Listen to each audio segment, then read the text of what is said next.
विगत 25 दिसंबर को बीएचयू में मनुस्मृति दहन दिवस पर चर्चा करने के कारण भगत सिंह स्टूडेंट्स मोर्चा के 3 लड़कियों समेत 13 छात्र छात्राओं को फर्जीवाड़ा षड्यंत्रकारी तरीके से गंभीर धाराओं में गिरफ्तार करके जेल में डाल दिया गया था, जिसमें 16 दिन बाद जेल से सभी छात्र छात्राओं की रिहाई हो गई है। इस पूरे प्रकरण को लेकर भगत सिंह स्टूडेंट्स मोर्चा और नागरिक समाज द्वारा पराड़कर भवन में एक प्रेस वार्ता की गई। खबर जनपद वाराणसी से है। प्रेस वार्ता में छात्र छात्राओं के केस के एडवोकेट प्रेम प्रकाश सिंह यादव ने अपनी बात रखते हुए कहा कि छात्र छात्राओं की गिरफ्तारी पूरी तरह से गैरकानूनी थी। इनकी हिरासत गैरकानूनी थी और गैरकानूनी तरीके से ही जेल भी भेजा गया। गिरफ्तारी के समय सुप्रीम कोर्ट और मानवाधिकार के गाइडलाइंस का पूरी तरह से उल्लंघन किया गया। 3 लड़कियों को 25 दिसंबर की शाम को ही गैरकानूनी ढंग से गिरफ्तार कर लिया गया, लेकिन एफआईआर में 26 तारीख को दिखाया गया। इस पूरी गैरकानूनी तरीके में लिप्त पुलिसकर्मियों के खिलाफ कार्रवाई की प्रक्रिया आगे की जाएगी। आगे बात रखते हुए संगठन की अध्यक्ष आकांक्षा आजाद ने कहा कि भगत सिंह स्टूडेंट्स मोर्चा पिछले 10 सालों से बीएचयू में लोकतांत्रिक अधिकारियों के लिए और बीएचयू प्रशासन की गलत नीतियों के खिलाफ लड़ता बोलता रहा था। पिछले साल जब आईआईटी बीएचयू में एक छात्रा के साथ हुए गैंगरेप के आरोपियों को विश्वविद्यालय और जिला प्रशासन संरक्षण कर रहा था, तब इसके प्रशासन के इस रवैया के खिलाफ और पीड़िता के न्याय के लिए मुखर होकर भगत सिंह स्टूडेंट्स मोर्चा ने संघर्ष किया था। इसलिए ही तीनों दोषियों की गिरफ्तारी हुई। इस बदला लेने की भावना से की गई गिरफ्तारी की वजह ये भी थी। नागरिक समाज की ओर से एसपी राय ने ये कहा कि आज पूरे देश में लोकतंत्र का गला घोटा जा रहा है। जब मनुस्मृति पर शोध करने के लिए विश्वविद्यालय फेलोशिप दे रहा है, तो सब उसी विश्वविद्यालय में इस विषय पर चर्चा करना कैसे गलत हो गया। ये विश्वविद्यालय और पुलिस प्रशासन की मनुवादी सोच को दर्शाता है। नागरिक समाज छात्र छात्राओं के साथ पूरी तरह से खड़ा है। आगे हम इस संघर्ष को आगे बढ़ाते हुए बड़े आंदोलन की तैयारी में हैं। एशियन मीडिया के लिए सुभाष शास्त्री के साथ राजकुमार गुप्ता की रिपोर्ट। हिरासत में लिया गया, 26 को न्यायिक हिरासत में जेल में भेजा गया और जेल में भेजने के बाद 8 तारीख को जमानत पे बहस हुई सेशन कोर्ट में। 9 तारीख को जमानत आर्डर मिला। 9 तारीख को हम लोगों ने बेल बॉन्ड दाखिल किया और 10 तारीख को रिहाई करवाना गया और 11 तारीख को सुबह जेल से बच्चे छूटे।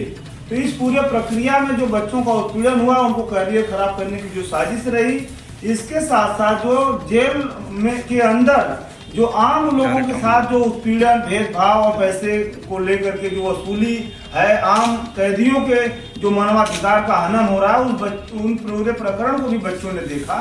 तो इन सारे प्रकरण को लेकर के कि जेल मैनुअल की क्या स्थिति है, बीएचयू प्रशासन किस तरीके। मैं भगत सिंह अम्बेडकर विचार मंच से हूँ। गिरफ्तारी के बारे में तो साथियों ने जो बताया, जानकारी बहुत सारी मिली, लेकिन जो गिरफ्तारी के बाद जो नागरिक समाज के लोगों का की जो पहलकदमी हुई, उसमें तमाम संगठन के लगभग 35 संगठन के नागरिक समाज के उनकी मीटिंग हुई और उसके बाद 2-3 बार जिलाधिकारी से, पुलिस कमिश्नर के जो प्रतिनिधि हैं उनसे मिला गया, बात किया गया कि नहीं, ये फर्जी एफआईआर है और इस पर जो है इसे रद्द किया जाना चाहिए। इसके बाद जो एक प्रोटेस्ट मार्च हुआ शास्त्री घाट से लेकर के पुलिस कमिश्नर के कार्यालय तक, लेकिन जो अधिकारी बात भी करते रहे, आश्वासन भी देते रहे कि हम इसकी जांच कराएंगे, 2 दिन में जांच रिपोर्ट आ जाएगा, लेकिन इसके बाद भी उनके स्तर से कोई कार्रवाई नहीं हुई।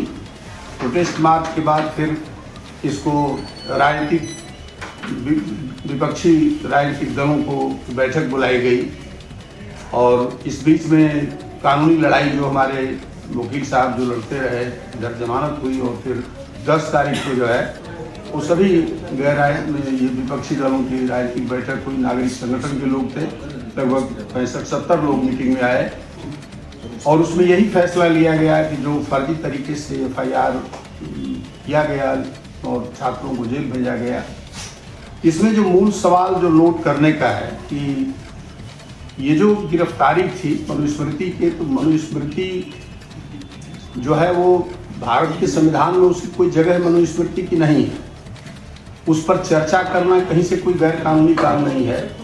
लेकिन ये भगत सिंह छात्र मोर्चा के साथी बीएचयू के छात्रों के सवाल पर, कई घटनाओं पर ये हमेशा मुखर रहे हैं। और ये जो सरकार है, एक चीज जो है, जो व्यक्ति की जो आज़ादी है, इसको ये तोड़ना चाहते। भारत के संविधान की जो बुनियाद है स्वतंत्रता, भाईचारा और समानता का, तो इस स्वतंत्रता पर एक हमला कर रही है। जो है कहीं भी आप देखें कि अगर कोई पत्रकार ही अगर कोई सवाल उठा दे रहा है कहीं, तो उस सवाल पर पत्रकार की हत्या हो जा रही है, किसी को जेल नहीं दे रहा है।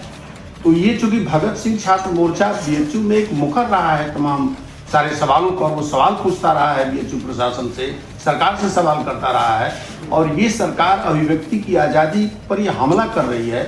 इसलिए इसे, इस गिरफ्तारी को अभिव्यक्ति की आज़ादी पर हमले के रूप में इसे देखा जाना चाहिए। और नागरिक समाज इस बात को गंभीरता से नोट कर रहा है कि अगर ये हमले नहीं होंगे, तो ये जो है, अगर इस हमलों के खिलाफ लड़ाई नहीं होगी, तो जिस तरीके से दमन है, आतंक है, दहशत है इस शहर के अंदर, जो है लोग यहाँ जमानतदार खोजने के लिए, जो 13 आदमी के लिए 26 जमानतदार थे, तो 26 जमानतदार को जुटाने के लिए 11 बजे से लेकर शाम 4 बजे तक 26 लोगों को जुटाया जा सका।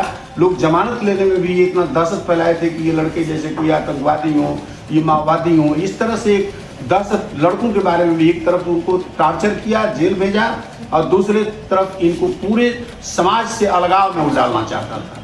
लेकिन नागरिक समाज ने इस मुद्दे को उठा करके, और पूरे बनारस का मुद्दा उसने बना दिया, पूरे सारे विपक्षी दलों का ये मुद्दा बना दिया कि नहीं, अगर अभिव्यक्ति की आज़ादी को बहाल करना है, समानता को बहाल करना है, स्वतंत्रता को कायम रखना है, लोकतंत्र को बचाना है, संविधान को बचाना है, तो इस हुकूमत के खिलाफ, इसके दमन के खिलाफ लड़ना होगा। हर स्तर तक जो है लड़ाई जारी रहेगी। और जब छात्र वहाँ से आप निकले हैं, और निकलने के बाद जो जोश और उत्साह दिखाई पड़ा है लोगों का, जो सोशल मीडिया के जरिए बनारस शहर में आया है, उससे और भी नागरिक, यहाँ तक कि विपक्षी राजनीतिक दलों की जो बैठक हुई, उसमें यहाँ तक साथियों ने सुझाव दिया कि जब वो साथी जेल से आवे, तो हम एक बड़ी सभा करके उन साथियों को हम सम्मानित करें, स्वागत करें कि बनारस की जड़ता को उन्होंने तोड़ने का काम किया है। जब शहर को दहशत में ये डाल रही है सरकार, उस समय इस दहशत के खिलाफ लड़ने का काम छात्रों ने किया है, इसलिए हम उनको सम्मानित करें इस तरह की। तो फिर 13 तारीख को एक राजनीतिक दलों के साथ नागरिक संगठनों का एक डेलीगेशन है पुलिस कमिश्नर से, और उसी दिन हम बैठक करके जो है हम लोग एक तय करेंगे, बनारस में एक बड़ी लड़ाई का कोई बड़ा प्रोग्राम तय करेंगे हम लोग कि इस शहर में जो दहशत है, आतंक है, इस माहौल को तोड़ा जाए, खत्म किया जाए, और एक जनतांत्रिक माहौल इस शहर के अंदर बनाया जाए, जहाँ पर कि एक स्पेस रहे लोगों को बोलने का, सांगठनिक भूमिका अपना निर्वाह करने का एक स्पेस रहे। यही बात अब तक जो यहाँ की मुख्य राजनीतिक पार्टियां हैं, उनकी तरफ से क्या बच्चों के पक्ष में कोई बयान या प्रतिरोध को लेकर के कुछ बातें हुई है? जो अभी भविष्य में होगा उसकी बात मैं नहीं कर रहा हूँ, जो क्या करेंगे, अब तक क्या रहा इन लोगों का रवैया?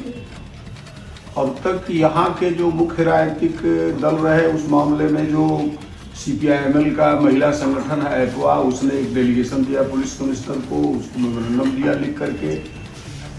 सभी वामपंथी पार्टियों की एक मीटिंग हुई जिसमें इस मुद्दे को उठाया कि नहीं, ये जो है वो गैर कानूनी तरीके से गिरफ्तारी है।